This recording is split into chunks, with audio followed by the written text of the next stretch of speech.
दोस्तों ये वीडियो आपको थोड़ा सा अलग लग सकता है। आज हम किसी सुपरस्टार की बात नहीं करेंगे, किसी बड़े डायरेक्टर या प्रोड्यूसर की बात नहीं करेंगे। आज हम बात करेंगे उस इंसान की जो चकाचौंध के पर्दे के पीछे कई सालों तक खड़ी रही, जिसकी कोई फिल्म नहीं आती, जिसको कोई अवार्ड शो में अवार्ड भी नहीं मिलता, लेकिन इसकी वजह से एक पूरा परिवार कई सालों तक टिका रहा। और जब उसने बोलना शुरू किया तो उसकी आवाज़ में वो सच्चाई लोगों को दिखाई दी जो शायद किसी स्क्रिप्टेड इंटरव्यू में नहीं होती। हम बात कर रहे हैं सुनीता आहूजा की, जिन्हें अब तक दुनिया फिल्म स्टार गोविंदा की पत्नी के तौर पर जानती रही है। लेकिन सिर्फ पत्नी नहीं, बल्कि एक ऐसी औरत जिसने जिंदगी की हर परीक्षा में खुद को साबित किया। सुनीता और गोविंदा की कहानी किसी फिल्म से कम नहीं है, बल्कि कई मायनों में फिल्म से ज्यादा रियल है। जब गोविंदा संघर्ष कर रहे थे, जब उन्हें कोई जानता नहीं था, तब सुनीता उनके साथ खड़ी थी। वो दौर था जब सुपरस्टारडम दूर की बात थी, जब एक एक रुपए का हिसाब होता था, जब भविष्य गोविंदा का निश्चित था। उस वक्त जो इंसान साथ में खड़ा हुआ, कहते हैं कि वही असली साथी होता है। और सुनीता आहूजा गोविंदा की वो साथी बनी। उन्होंने शादी की, घर बसाया, बच्चों को पाला, और जब गोविंदा सुपरस्टार बने तो सुनीता घर की नींव बनकर बनी रहीं। 90 के दशक में जब गोविंदा का सितारा बुलंदियों पर था, तब सुनीता लाइमलाइट से काफ़ी दूर रहीं। वो एक ट्रेडिशनल बॉलीवुड वाइफ की तरह थीं, पर्दे के हमेशा पीछे। पार्टीज में दिखती थी, फंक्शंस में जाती थी, लेकिन कोई कंट्रोवर्सी नहीं थी, कोई बड़ा बयान नहीं, कोई इंटरव्यू नहीं जो हेडलाइंस बन जाए। और शायद यही उनकी सबसे बड़ी ताकत थी। उन्होंने उस दौर में सब कुछ संभाला, जब संभालना सबसे मुश्किल था। गोविंदा डिमांड में थे, लेकिन फिर वो वक्त आया जब सुनीता का सब्र टूट पड़ा, और जब वो बोली तो पूरे देश ने सुना।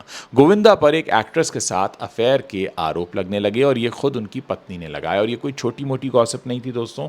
मैं आपको बता दूं कि कुछ ऐसी बातें उन्होंने बोली जो एकदम से मीडिया का ध्यान उसकी तरफ जाने लगा। उस वक्त एक आम पत्नी क्या करती, शायद या तो चुप रहती, या घर की बात घर में रखती, या फिर शायद टूट भी जाती। लेकिन सुनीता ने तीसरा रास्ता चुना। उन्होंने कहा कि हाँ, मुझे तकलीफ हुई, हाँ ये सही नहीं था, और हाँ मैं इसे माफ़ करने की कोशिश कर रही हूँ, लेकिन भूलूंगी नहीं। ये बेबाकी, ये रॉ ऑनेस्टी बॉलीवुड की दुनिया में बेहद दुर्लभ है। यहाँ हर कोई अपनी इमेज मैनेज करता है, यहाँ PR टीम्स होती हैं, स्टेटमेंट्स ड्राफ्ट होते हैं, इंटरव्यू स्टेज होते हैं, और सुनीता आहूजा ने इन सब के बिना सीधे अपनी भावनाएं सबके सामने खोलकर रख दी।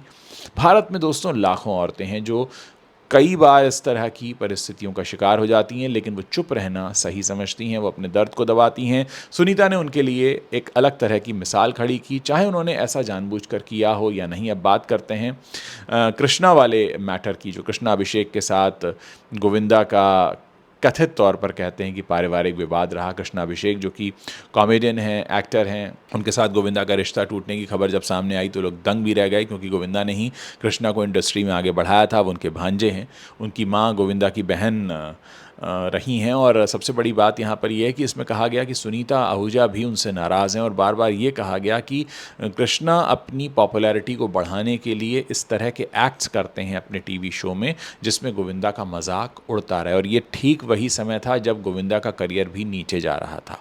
तो इस तरह से जो घर की तकलीफ थी वो बाहर निकल कर आई। हालांकि उसके बाद गोविंदा उनके शो में भी आए और प्यार से डांटा भी, उन्हें माफ़ भी किया। लेकिन कहते हैं कि गोविंदा की छवि को उस दौरान काफ़ी नुकसान हुआ, और उसी दौरान सुनीता भी बाहर निकल कर आईं, और उन्होंने वो सारी बातें कहना शुरू किया जिसको सुनकर हर कोई हैरान रह गया कि क्या घर में इतना सब कुछ चल रहा है। तो दोस्तों ये तमाम चीज़ें हैं। आज भी सुनीता आहूजा इतने सारे बवाल के बाद अपना यूट्यूब चैनल शुरू कर चुकी हैं, और अभी भी उन पर आरोप ये लगता है कि उन्होंने अपनी पॉपुलैरिटी बढ़ाने के लिए गोविंदा को नीचा दिखाया, या उनके बारे में तमाम तरह की ऐसी बातें कहीं जो शायद आमतौर पर कोई भी पत्नी अपने पति के बारे में नहीं कहती है। तो दोस्तों ये अपने आप में एक बहुत हैरान करने वाला पूरा का पूरा चैप्टर रहा है। सुनीता आहूजा आज सोशल मीडिया पर काफ़ी एक्टिव हैं, वो रील्स भी बनाती हैं, गोविंदा के पुराने गानों पर डांस भी करती हैं, अपनी ज़िंदगी शेयर करती हैं, और लोग उन्हें पसंद भी करने लगे हैं। ख़ास तरह के लोग हैं जो उन्हें पसंद करते हैं, उनका वीलॉग देखते हैं। और लोगों का ये भी मानना है कि वो एक ऐसी उम्रदराज औरत हैं जो खुलकर जी रही हैं, अपनी तकलीफ़ें भी शेयर कर रही हैं, अपनी खुशियाँ भी शेयर कर रही हैं। ये देखना एक बिल्कुल अलग तरह का एक्सपीरियंस है, क्योंकि अभी तक बॉलीवुड में ऐसी कोई स्टार वाइफ नहीं देखी गई है जिसने इतना खुलकर अपनी ज़िंदगी में आए तूफ़ान के बारे में बात की। और बहुत सारे लोगों को उनसे सिंपैथी भी है, बहुत सारे लोग ऐसे भी हैं जिनको गोविंदा से सिंपैथी है, क्योंकि गोविंदा ने बहुत दशकों तक एंटरटेन किया है। लेकिन दोस्तों, एक बात होती है कि पति पत्नी के बीच में जो होता है वो उन दोनों से बेहतर कोई नहीं जान सकता। और उसमें से अगर कोई एक पक्ष निकल कर बाहर आता है, मीडिया में तमाम तरह की बातें करता है, तो लोग फिर बहुत कुछ सोचते हैं। लोगों के मन में तमाम तरह के सवाल होते हैं कि आखिर ऐसा क्यों हो रहा है। लेकिन हाँ, इतना ज़रूर मैं कहूँगा कि जब से सुनीता ने इतनी सारी बातें गोविंदा के बारे में कही हैं, उससे एक बात तो साफ़ है कि इन दोनों का रिश्ता वैसा शायद नहीं रहा पहले जैसा, वरना ये ज़रूरत नहीं होती कि सुनीता आहूजा आकर ये तमाम तरह की बातें करती। अगर उनको अपना चैनल भी खोलना था तो बहुत सारे और भी फ़िल्मी चेहरे हैं जिन्होंने अपना चैनल खोला है, लेकिन उन्होंने इस तरह से किसी पारिवारिक विवाद का ज़िक्र नहीं किया। फ़राह खान हैं, उन्होंने अपने कुकिंग के पैशन को सबके सामने रखा। आशीष विद्यार्थी हैं, और भी अर्चना पूरन सिंह हैं, तमाम लोग हैं। ससुराल से मरका वाली दीपिका कक्कड़ हैं, जो लंबे समय तक टीवी के पर्दे पर आती रहीं और फिर अपना वीलॉग चलाती हैं। ऐसे तमाम एग्जाम्पल बॉलीवुड में मौजूद हैं। लेकिन सुनीता आहूजा ने जिस तरीके से किया, वो वाकई बहुत हैरान करता है और कई सारे सवाल भी खड़े करता है कि अगर सुनीता आहूजा को आना ही था अपना यूट्यूब चैनल लेकर, तो शायद वो कुछ और तरीके से भी बातचीत कर सकती थी, या उन्हें ये लगा कि इस तरह की कंट्रोवर्सी करने के बाद ही लोग उनको सुनेंगे और देखेंगे। क्योंकि जब तक वो गोविंदा की पत्नी के तौर पर जानी गई, उनकी अलग से कोई पहचान नहीं बन पाई। ऐसा कुछ नहीं था कि लोग उनको अलग से जाने। लोगों ने उनको अलग से तभी जाना जब उन्होंने गोविंदा के साथ हुए अपने इश्यूज़ को इतना ओपनली पब्लिकली बोलना और कहना शुरू किया। पहली बात तो हर कोई हैरान रह गया कि आखिर कोई पत्नी कैसे इतनी सारी बातें बोल सकती है। उन्होंने न सिर्फ गोविंदा पर एक्स्ट्रा मैरिटल अफेयर के इल्ज़ाम लगाए, बल्कि उन्होंने उस लड़की का नाम तक बोल दिया और उसको लेकर बाकायदा इंटरव्यू दिया, जो इस समय काफ़ी वायरल है और लोग तमाम तरह के लोग उसको देख रहे हैं। लेकिन आज भी लोगों के मन में सवाल ये है कि अगर ऐसा कुछ हुआ भी था दोनों के बीच में, तो इसे आपस में बैठकर क्यों नहीं सुलझाया गया। तमाम लोग ऐसे भी हैं जो सुनीता आहूजा की इस बात के लिए तारीफ़ भी करते हैं कि वो बहुत बेबाक हैं, बिंदास हैं, किसी बात से डरती नहीं है, किसी बात पर रुकती नहीं है। हालांकि ये भी कहा गया कि दोनों के बीच मामला जो था वो तलाक तक पहुंच गया था। उधर गोविंदा की भी काफ़ी तारीफ लोग करते हैं इस बात को लेकर कि कितना भी कुछ हो जाए, लेकिन वो भड़कते नहीं हैं, मीडिया के सामने आकर ऐसी कोई बात नहीं बोलते हैं।